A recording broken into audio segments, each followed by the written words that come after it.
สบายดีพี่น้องมาสุขุสุขคนเด้อ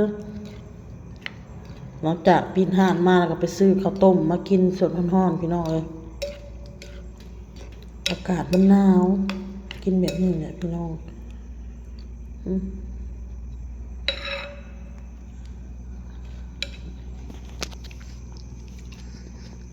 นี่พักกับพี่น้อง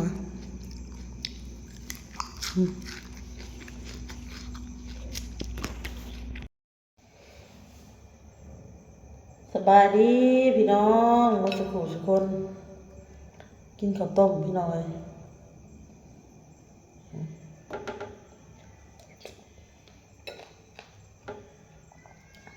ปลาข้าวทอง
อันนี้พักจากสวนพี่น้อง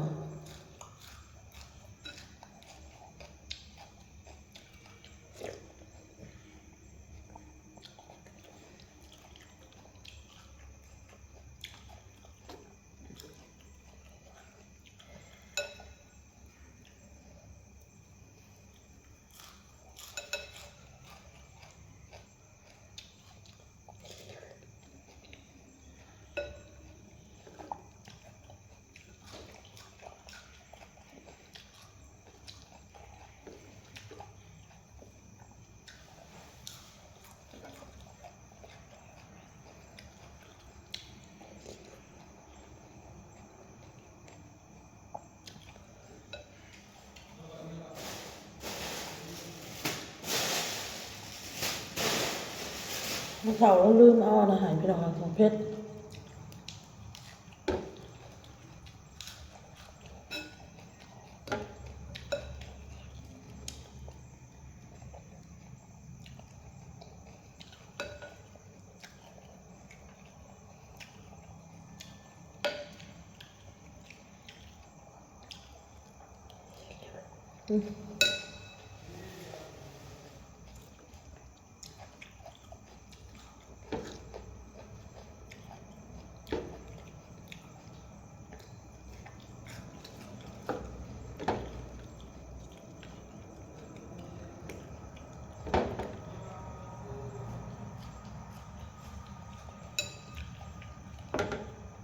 มื่อนี้อ้นนั้นขายจ้างเอ็นน้ำแข็งเอ็นงัวน่ะโลนึงอ้นขาย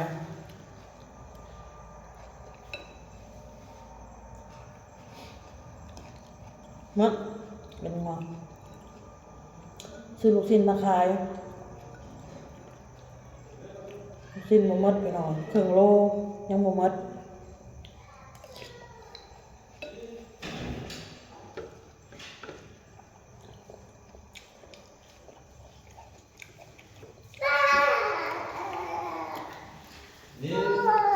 อ้นก็ซื้อตามนั่นน่ะเด้อพี่น้องเด้อตามอันนั้นเงินยินเสียงเจ้ากินนมตามเงินเฮาซื้อเครื่องซื้อของกับตามเบิ่งลูกค้าเอาน้ำลูกค้าเฮาบ่ได้หลายเพิ่นขนาดเพิ่นต้องว่าเอาก่อนครับยินเสียงเจ้าบอกไปกินนมไปไปยกกระดูกด้วยอันนี้ตู้ยาตู้ยาก็ ตู้งาเด้บวงลูก มาปอดมากินซาโรตา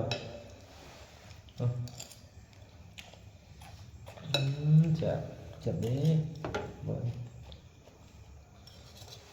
จะเราจะตัดก็กระดูกลูก เราเห็ดแจ่วนั่นแจ่วพิงเมียน กินตัวงอก แจ่วเพียนอ่ะ กินนมปะนมนอนปะ อ้นสิลองเบิ่งลองไงจะเอาลูกชิ้นถุงหนึ่งฮอทดอกถุงหนึ่งแล้วก็เอ็นงัวนี่โลหนึ่งหัวใจนี่โลหนึ่งเนาะเขาแบบเอาหลายๆอย่างมาขายไปสินะหัวใจเห็ดหลายอย่าง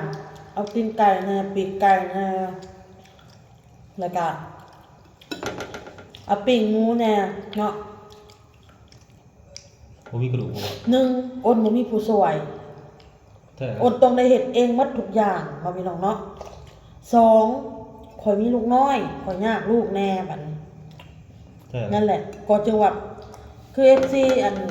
บอกให้เฮาเฮ็ดหันเฮ็ดนี่เนาะอันนี้ก็ขอบมุกขอบใจ FC หมดทุกคนเด้อพี่น้องเด้อที่ FC เพิ่นอยากให้เฮาเฮ็ดนู่นเฮ็ดนี่อ้นอยากเฮ็ดพี่น้องบ่แม่นว่าอ้นบ่อยากเฮ็ดได้บ่แม่นว่าอ้นบ่เบิ่งบ่อ่านเขาบอกว่าแม่นไว้อ้นเห็นแต่ว่า มันบ่มีผู้ซอยเอาตรงๆพี่น้องเลยเพ้อๆเฮากำลังเฮ็ดให้ลูกมาแก่มาดึงมาแอบพอแล้วตื่นมานี่นึ่งข้าวสุกแล้วแล้วก็อยากป้อนข้าวอืม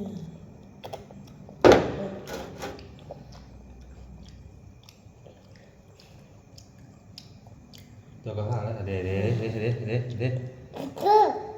เท่านะโตเท่านะพอ มัน นะ กินถั่วงอกมันจะฆ่าพอนี่เอาถั่วน้อยมาเลยตักแบ่งของต่างหากไว้บอกให้มันมีถั่วงอกมันมีถั่วงอกใส่ถั่วงอกเบิ่งแม่ป้อนเอานี่แม่ป้อนมีถั่วงอกลูกแม่ป้อนเปื้อนมันนะฮะนี่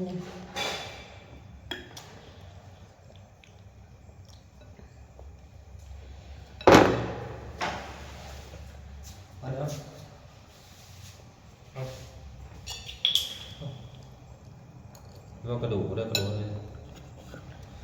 น้องแม่ตั้งให้ มัน น้อง สิโน้มน้อมเลยนะคือรับสิรับนะนี่เสียงเจ้าคือ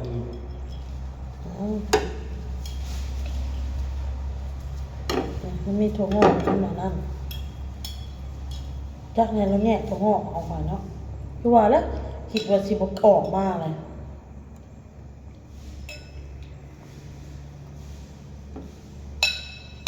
มีผู้สอนมีผู้เอาลูกให้เฮามีผู้สอนเฮาโอ้ย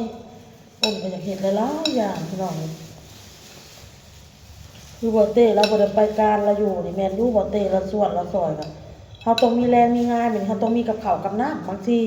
พวกเฮาบ่แม่นสิกินปิ้งกินจามทำเฮาตลอดได้มันก็บ่แม่นเฮาก็บ่อยากจังซี่นะเฮาต้องเฮ็ดกับข้าวกับข้าวอีกบัดนี้มื้อนี้อ้นต้องได้เฮ็ดหยังทอดแต่จามเอ็นน่ะก็เป็นชั่วโมงพี่น้องบอกความซื่อเพื่อสิจามได้ไม้หนึงน่ะป้าตกเอามีดปาดไปนำพี่น้องมันแทงบ่เข้ามันหยาบว่าซั่นซะเอ็นน่ะมันหยาบอันเนี้ยมันง่ายก็เป็นซีนเป็นอันน่ะก็ง่าย แต่ตัวมันเป็นเอ็นเป็นอันนั้นเขาต้องเอามีดปาดนำเนี่ยแล้วก็เสียบแทงพี่น้องเอ็นน่ะว่าจามมันใส่เวลาหัวใจน่ะมันยังใส่เวลาอยู่จามแต่ว่ามันจามแล้วจุดนะอันนี้จนว่าปวดมัดมือนี่จามเอ็นนะพี่น้องเลยมันไม่ได้เป็นของง่าย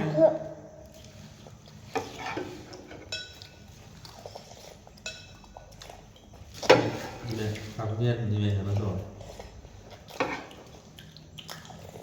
หมดไป คอยจามเอ็นตั้งแต่11 โมงจน2 โมงปลายแล้วพี่น้องก็ออกไปขาย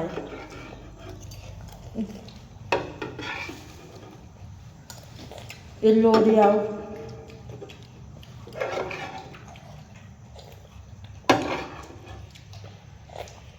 หมดอ่ะ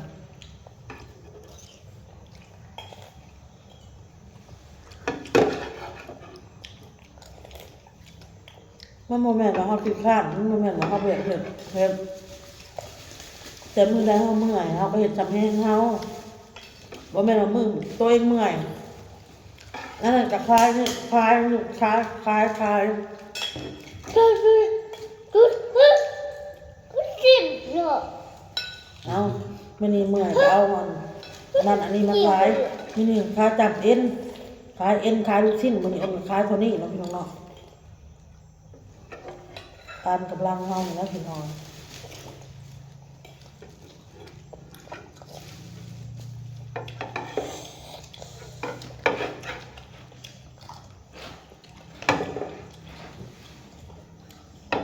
คือข่อยค่ะมีอันเอื้อยอันนั้นเนาะเอื้อยหักเพิ่นอยู่อันโรงพยาบาลพี่น้องเอ้ยเอฟซีก็สิเคยเห็นเพิ่นอยู่ดอกเราขายจ้างขายได้มือล้านตายล้าน7ล้าน8ป้าสะออนละอยู่โอนนี่ซาถูกพี่น้องเลยได้ใน FC พี่น้อง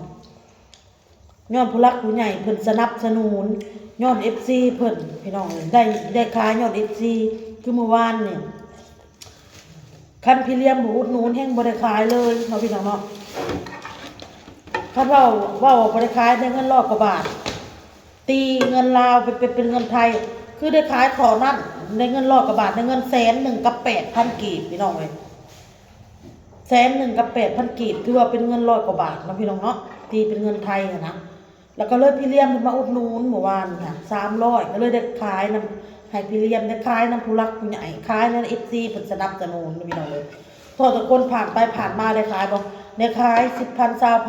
20,000มื้อละ60 70แต่เฮาก็บ่เคยว่ามิ่งเงินน้อยดอกแต่เฮาก็เฮ็ดไปเพื่อหยังเพื่อลูกเพื่อผัวเฮานี่ได้กินนำแน่คือมันเหลือมาได้กินโนเอาตัวปลากินตัวปลา มันต้องไปขายอยู่บ่อนแบบชุมชนขายแบบคนแบบโรงเรียนบ่ไปขายอยู่บ่อนแบบคนผ่านหลายๆนะคือแบบอยู่ทางแบกปิ้งไก่บ่ไปตั้งโต๊ะเป็นดังไผ่ปิ้งจ่างขายอยู่หั่นน่ะสิโอเคโอนว่ะแต่อยู่เนี่ยมันได้ขายอยู่ก็คือโอนว่าแหละคันได้ขายดีที่สุดกัน200 กว่าบาทไปพี่น้อง200 กว่าบาทคือขายดีที่สุดโดยที่แบบบ่มีผู้รักผู้ใหญ่หรือว่า FC เพิ่นสนับสนุนนี่เอาตรงๆเลยอ้นซาถูกอ้นบ่ประมาทพี่น้องเด้ออ้นจะขายได้นำ FC นำผู้รักผู้ใหญ่เพิ่นสนับสนุนอ้นพี่น้องอ้นคนผ่านไปผ่านมาเพิ่นก็ซื้อซอยก็สาธุขอบมกขอบใจเพิ่นคือกันแต่เฮาเว้าให้ฟังนะบ่อนที่เฮาขายอยู่นี่มันบ่แม่นนั่นนะมันบ่แม่นคนที่ฝูงชนที่คนเที่ยวไปเที่ยวมาย่างไปย่างมาว่าสินะโอ้ยเฮ็ดจังได๋ก็บ่ดีเนาะ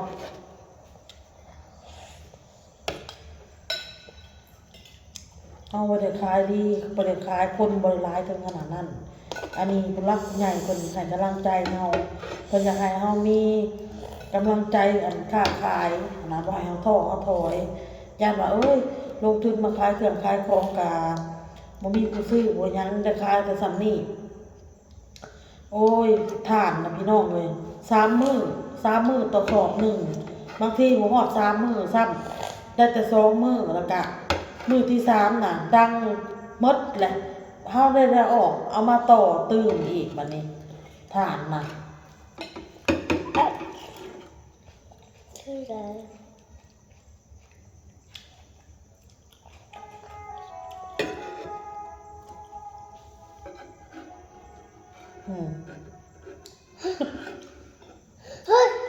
เสียงแค่รถโตไม่น้องดู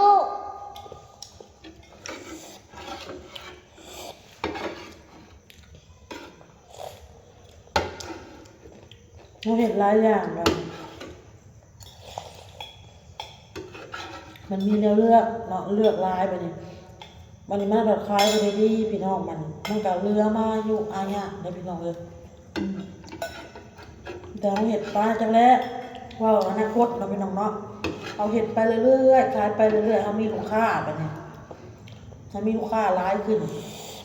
คงจักโรงงานเขาก็มาอยู่แล้วนี่ร้ายขึ้นโรงงานนี่ดอกดิโดนี่เขาก็เปิดมันก็มีกรรมกรที่เขาออกมาซื้อนะอันนี้มันก็ว่าบ่ได้อนาคตนะแต่ว่าคือปัจจุบันนี่น่ะเขาขอเห็ดไปส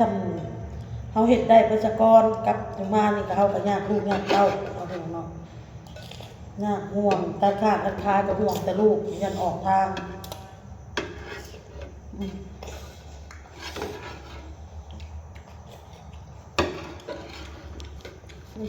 เห็ดดีเอาไปแล้วพี่น้องคลิปนี้ก็ขอบใจที่มาจากทุกคนพี่น้องเด้อที่แนะนำมาแล้วก็บอกวิธีการค้าการขายต่างๆนานาเนาะแล้วก็ตักเตือนหลายสิ่งหลายอย่างเนาะพี่น้องเนาะเรื่องครอบครัวที่ให้กำลังใจโอนมาเด้อพี่น้องเด้อโอ้ขอบคุณขอให้ทุกคนมีสุขภาพร่างกายแข็งแรงขอให้เจริญรุ่งเรืองในหน้าที่การงานเด้อขอให้โชคมาลำรวยเนาะทุกคนมีน้องลาแล้วพี่น้องสบายดีบ๊ายบายตู้ญาตู้ญา